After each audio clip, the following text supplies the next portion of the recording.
5 levels of technology integration. These are entry, adoption, adaptation, infusion, and transformation. Sige, pag-usapan natin yan sa video natin ngayon.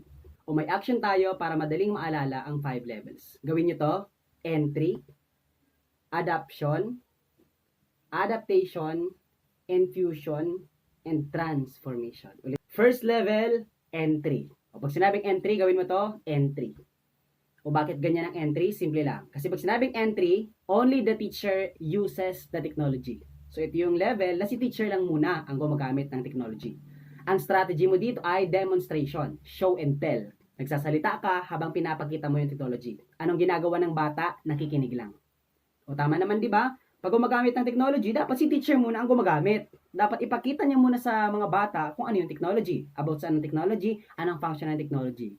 O another example, halimbawa sa lesson plan mo, ang objective mo is write a letter using Microsoft Word. Ang objective mo is at the end of the class, magsulat sila ng letter using Microsoft Word. So anong technology gagamitin mo doon? Computers. Ano po? So pero hindi lahat ng bata marunong gumamit ng technology, tama? So ang first level, ipakita mo muna sa mga bata ano yung parts ng computer. So paano ipa-plug yung computer, di ba? Ano yung switch on doon? Di ba po? Ano yung parts ng computer, di ba? Tapos pag alam na ng bata yung parts ng computer, o doon mo na introduce ang Microsoft Word para ma-accomplish nila yung objective na magsulat ng letter. So in general, tinawag siyang entry kasi ito, transmission of knowledge lang. Ano po, si teacher lang salita at nakikinig lang ang bata para at least bigyan mo muna ng knowledge ang bata kung ano yung technology at paano i-manipulate ang technology. Second level, adoption. O pag sinabing adoption, gawin mo to. Adoption.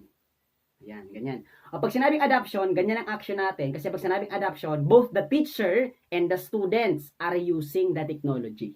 O di ba sa entry, ang gumagamit lang ng technology ay si teacher, tama? Pero kung gusto talaga nating matuto yung bata, edi try din ng bata na gamitin yung technology. So dito, pag sinabing adoption, both the teacher and the students are using the technology. Therefore, ang approach mo dito ay scaffolding. O pag sinabing scaffolding, si teacher nagpo-provide ng assistance sa estudyante habang ginagamit niya ang technology. O kasi kapag first time gumamit ng bata ng technology, may mga tanong pa yan. So kailangan mo mag-provide ng assistance. Kailangan mong sagutin yung mga tanong niya about technology. O like for example, di ba yung objective natin kanina is write a letter using a Microsoft Word. Tama? O sa entry, naturuan mo na siyang gumamit ng computer at ang mga function and parts ng Microsoft Word. O kapag first time gumamit ng bata ng Microsoft Word, may mga tanong pa yan. Like for example, ma'am, nasulat ko na yung lahat ng letter ko pero ma'am na-delete. Di ba? So hindi pa kasi alam ng bata yung Control Z, pwede pa lang i-undo.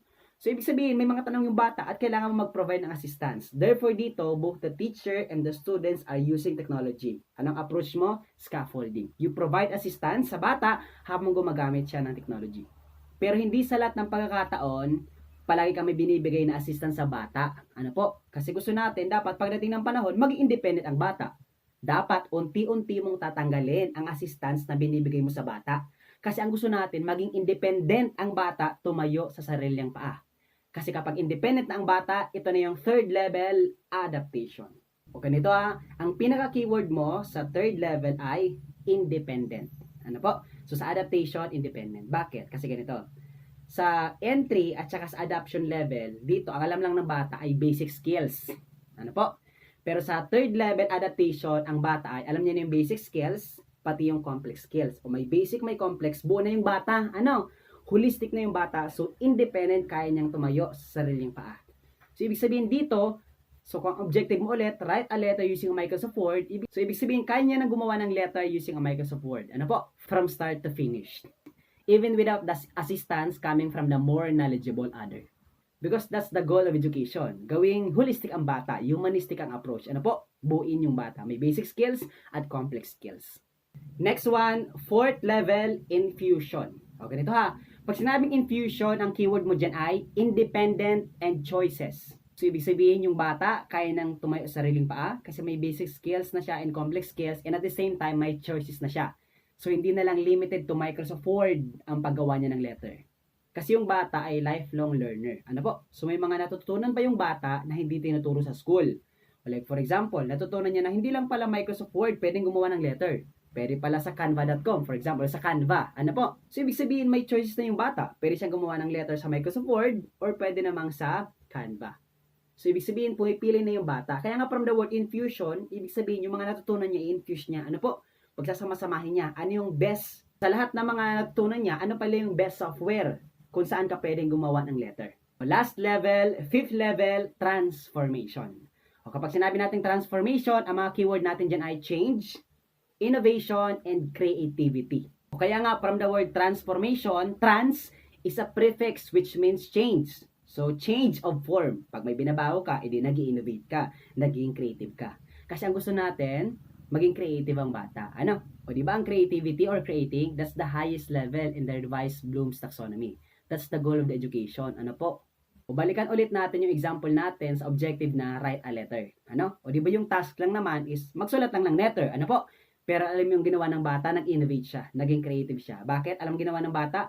Hindi lang letter yung ginawa niya. Naglagay pa siya ng mga GIF pictures, naglagay pa siya ng mga videos, naglagay pa siya ng mga audios para maging mas maganda. O di ba?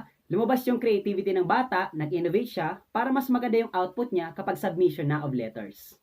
O basta may nakita kang innovation and creativity sa board exam, that's the fifth level, transformation level. O sige, i-recap ko lang yung 5 levels of technology integration. O first level, entry. O pag sinabing entry, tanong sa board exam, only the teacher uses the technology. O tinawag siyang entry kasi yan, transmission of knowledge lang. Si teacher lang nagsasalita. Strategy niya, demonstration, show and tell. Anong ginagawa ng bata? Nakikinig lang. Kasi dapat yung bata bigyan ng knowledge. And number 2, understanding. Dapat naiintindihan niya anong purpose ng technology. Pero second level, adoption. Ano po? Pag sinabing adoption, both the teacher and the students are using the technology. Hayaan din natin yung bata gumamit din. Ano po? Kaya nga learning to do. Dapat itry din nila yung knowledge nila na natutunan nila kay teacher. Ano po? So, dyan ang strategy mo ay scaffolding, ang approach mo. Ano po? Bakit yung bata may mga tanong yan?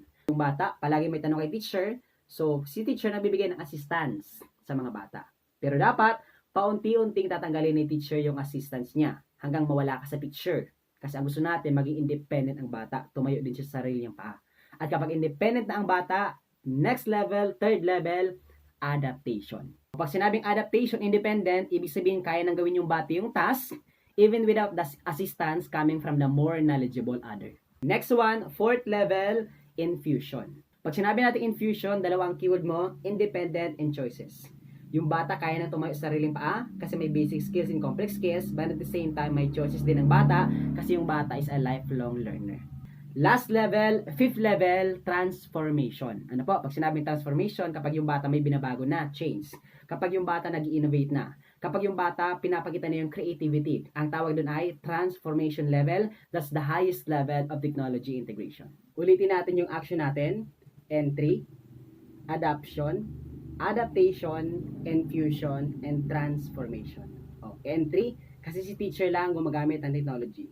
Adoption, kasi both the teacher and the students are using the technology. Adaptation, kasi yung bata na lang ang gumagamit ng technology, keyword independent. Infusion, kasi may mga choices na ang bata. Ano? At transformation, letter C, kasi ang keyword mo dyan, change, creativity, and innovation. Okay, yun na muna ang pag-uusapan natin sa gabing ito. Those are the 5 levels of technology integration. Ano ba? O sana natuto ka sa video ito. At paki-like naman yung video kung natuto ka sa discussion ni Sir Nestor. At paki-comment naman kung taga saan ka para alam natin kung hanggang saan ang na-reach ng video ito. Yun lang po. Thank you very much everyone and God bless. Bye-bye!